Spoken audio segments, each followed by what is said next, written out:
Hey friends, welcome to our channel. Today we're going to learn about Joseph. Joseph was 17 years old, and he was the youngest son of Jacob. Every day he helped his father take care of the sheep along with his older brothers.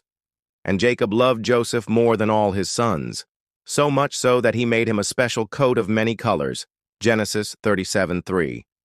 But Joseph's brothers hated him, and they hated him even more when he shared his dreams with them.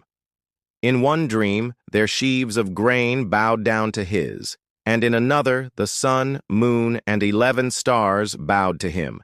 Genesis 37:7-9. Every time Joseph shared his dreams, his brothers became more and more jealous. So one day, while he was checking on them, they plotted to kill him. But Reuben, who was Joseph's oldest brother, convinced them not to shed blood. Instead, they threw him into a pit and left him there. Then they took his coat and dipped it in blood and took it back to their father, pretending to be very sad. Genesis 37:24-25. Sometime later, traders passed by, and Joseph's brothers sold him for only 20 pieces of silver to Ishmaelites. These traders took him to Egypt, where he was sold again to Potiphar, the captain of Pharaoh's guard. But the Lord was with Joseph. And even though he was a slave, he prospered and became overseer of Potiphar's house. That is until Potiphar's wife falsely accused him of trying to sleep with her. Because he wouldn't sleep with her, she threw him into prison. Genesis 39:24-19-20. But even in prison, God's favor was with Joseph. He interpreted the dreams of Pharaoh's cupbearer and the baker, and Pharaoh's cupbearer was restored to his position.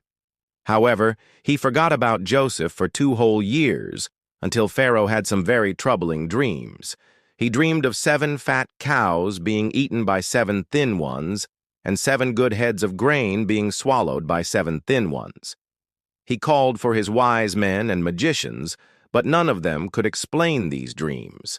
So the cupbearer remembered Joseph and told Pharaoh, "There was a young Hebrew prisoner with us who interpreted dreams. If you please bring him in."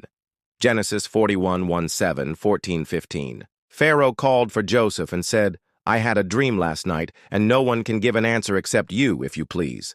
And Joseph replied, "It is not in me. God will give Pharaoh an answer." But after Joseph prayed, he told Pharaoh that the 7 fat cows and the 7 good heads of grain represented 7 years of plenty that would be followed by 7 years of famine. He also said that Pharaoh should listen to God's voice and store grain during the good years so they would have food to eat during the famine. Pharaoh listened to Joseph, and because he was so smart, Pharaoh made him ruler over all of Egypt. When the famine began, people from all over came to Egypt to buy grain, and among them were Joseph's brothers. They bowed before him just like he had dreamed, and they didn't realize that he was their brother. Joseph only knew them, but he kept quiet. He gave them grain, and then he made them bring his father Jacob and all his family to Egypt. Joseph took care of them and gave them the best land to live in. Then one day, Joseph's brothers came to see him again, but this time they brought Benjamin with them. Joseph couldn't hold back anymore. He called them over and said, "I am Joseph.